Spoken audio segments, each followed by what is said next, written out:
Confidence नहीं है मेरे अंदर। Hello friends, welcome to the Mission Impossible Academy. Now we have to deal about class ninth matter in our surrounding. In the previous video, we have I tell you what is matter. Now we move on in the chapter what classifications of matter. Matter हमने जान लिया था, अब हम लोग classifications of matter में अगर हम लोग एक बार और डील करते हैं मैटर क्या होता है। मैटर एक ऐसा सब्सटेंस जो कि क्या करे, किसी का कोई ऑक्यूपाइड स्पेस करे या तो उसका कोई मास हो और वो हमारे कोई भी बेसिक सेंसेस में से फील होना चाहिए।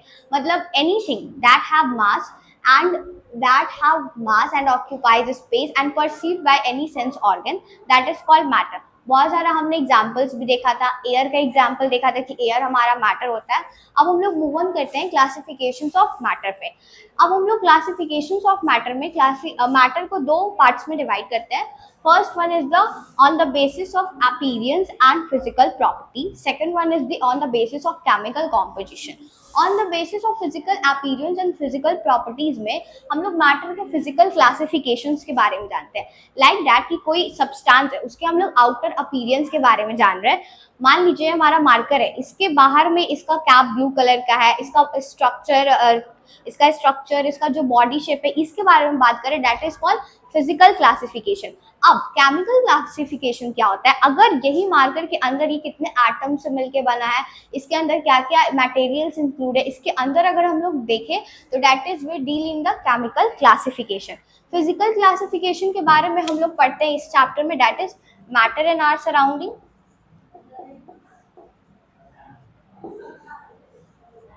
मैटर एंड सराउंडिंग्स के चैप्टर में हम लोग पढ़ते हैं physical classification and chemical classification, जो कि हमारा चैप्टर 2 है, is matter around the sphere, इसके बारे में पढ़ते हैं।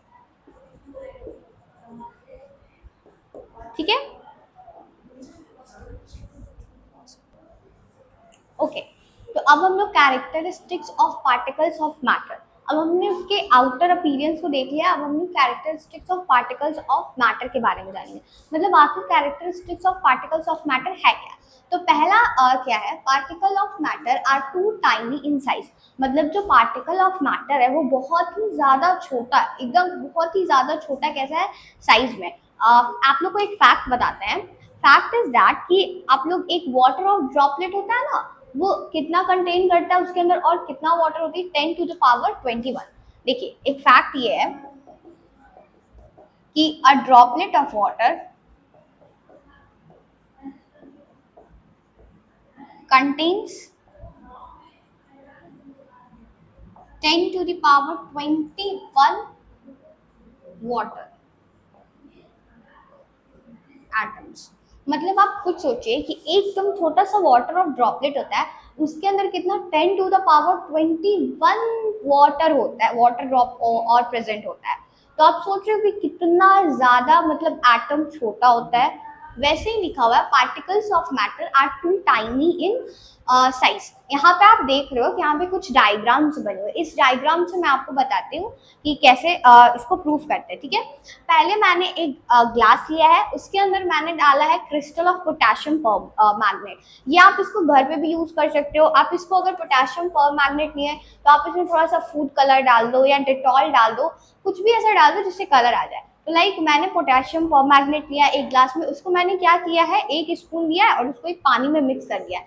आफ्टर दैट क्या किया है, इसी स्पून के पानी को मैंने इस सेकंड वाले बीकर में डाला है, फिर इसके स्पून के पानी को मैंने ये थर्ड वाले बीकर में। इससे आप क्या देख रहे हो कि मैंने यहाँ पे जो कलर आया था पोटेशियम पर मैग्नेट का, वो मैंने दूसरे बीकर में डाला, तो यहाँ पे भी इसका भी कलर क्या हो गया, हल्का सा रेडिश कलर का हो गया। और मैं अगर ये थर्ड वाले में भी डालूंगी तो उसका कलर वही होगा। तो ये एक्टिविटी क्या शो करता है, ये एक्टिविटी हमें ये शो करता है कि जो पार्टिकल ऑफ मैटर है वो बहुत ही ज़्यादा छोटा है, कि हम लोग एक ग्लास से दूसरे ग्लास में डाल रहे हैं और उसको घोल रहे हैं तो भी वो इतना अपना कलर दे जा रहा है। और इसी एक्टिविटी को अगर हम लोग 10 टाइम्स भी रिपीट करेंगे तो भी उसका कलर सेम ही होगा, मतलब हल्का फेड होगा बट लेकिन वो अपना कलर जरूर दिखाएगा।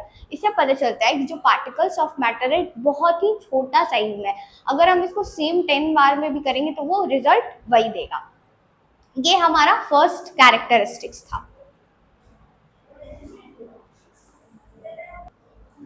तो हमारा next characteristics of particles of matter का कि particles of matter have space between them, मतलब जो पार्टिकल्स ऑफ मैटर होता है उसके बीच में क्या होता है, स्पेस प्रेजेंट होता है, ठीक है।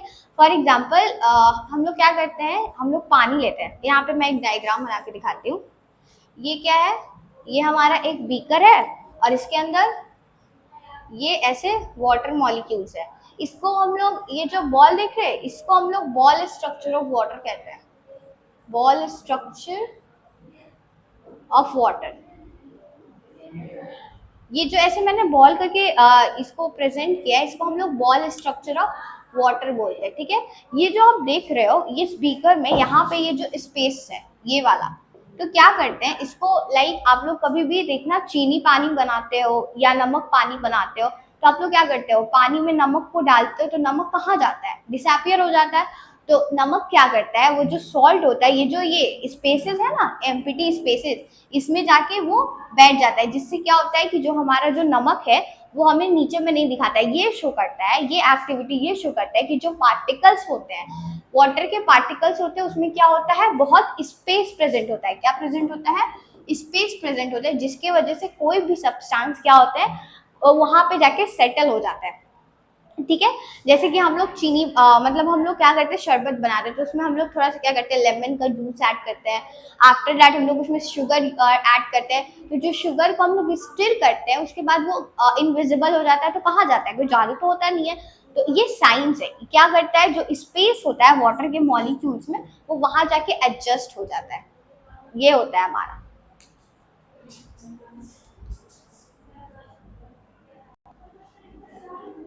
हमारा थर्ड क्या है characteristic, that is particles of matter are continuously moving, ठीक है।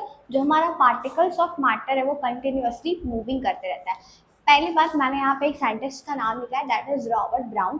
ये जो थ्योरी है वो कौन दिए थे, वो हमारे रॉबर्ट ब्राउन दिए थे। एक्चुअली हुआ क्या था कि रॉबर्ट ब्राउन क्या कर रहे थे, कुछ सर्च कर रहे थे। उन्होंने माइक्रोस्कोप में, अब वो माइक्रोस्कोप के अंदर वाटर के मॉलिक्यूल्स को देख रहे थे, तब उन्होंने क्या देखा कि वो जो पॉलन ग्रेन्स होता है वो क्या किए, वाटर पे फ्लोट कर रहे थे, इधर उधर जिगजैग फ्लो कर रहे थे। तो उन्होंने देखा कि माइक्रोस्कोप से कि जो पॉलन ग्रेन्स है वाटर की इधर उधर मूव कर रहे हैं, जिगजैग मूवमेंट हो रहे हैं। तो उन्होंने ये किया कि जो वाटर के मॉलिक्यूल्स है वो आपस में ही क्या करते हैं, जिगजैग मूवमेंट करते हैं, इधर उधर जाते रहते हैं, और उसको हम लोग मूविंग इन रैंडम डायरेक्शन। और ये जो इधर उधर जाते हैं, इधर उधर डायरेक्शन में, उसको हम लोग क्या कहते हैं, हैप्पीजार्ड मोशन। क्या कहते हैं, हैप्पीजार्ड मोशन, जो कि इधर उधर वाले डायरेक्शन में जाते हैं। तो क्या करते हैं, यही वो बताए कि जो वाटर के मॉलिक्यूल्स हैं वो क्या करते हैं, इधर उधर डायरेक्शन में, यानी रैंडम डायरेक्शन में क्या करते हैं, फ्लो करते हैं, जिसकी वजह से ये पॉलन ग्रेन्स है वो भी क्या कर रहे हैं, इधर उधर जा रहे हैं। उनकी वजह से वो कभी खुद को हिट कर रहे हैं, कभी वाटर मॉलिक्यूल एक दूसरे से टकरा जा रहे हैं, कभी पॉलन ग्रेन्स को टकरा रहे हैं। इसीलिए क्या होता है, जो वाटर के सरफेस में पॉलन ग्रेन होता है वो क्या करते हैं, मूव करते रहते हैं। That activity shows that the particles of matter are continuously moving.